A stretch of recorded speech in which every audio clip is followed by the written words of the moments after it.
să las rușinea deoparte și să spun, dragă vecină, că mi-ai pus foc la inima.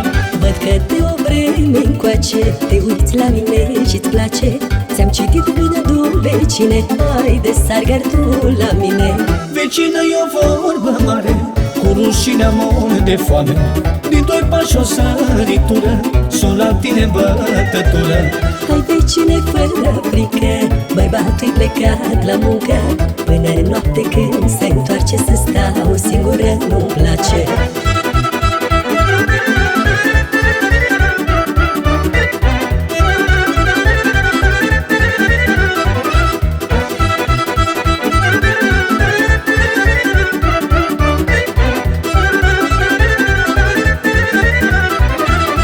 Uite ce noroc pe mine, să am casa lângă tine.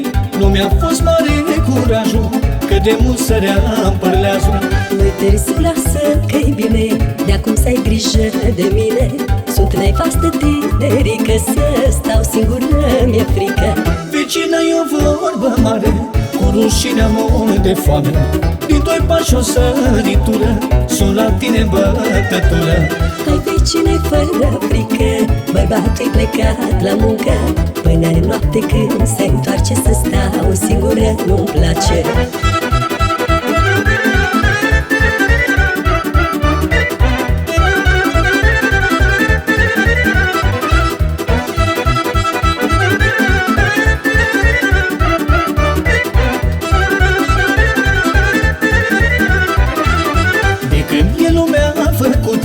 Vecinii trei se ajută, repar gardul, repar patul, când îți pleca bărbatul.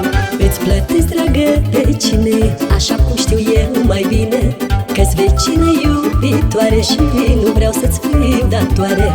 Vecină, e o vorbă mare, cu rușinea mor de foame. Din doi pași o săritură, sunt la tine bătătură. Hai vecine, fără frică, bărbatul-i plecat la muncă.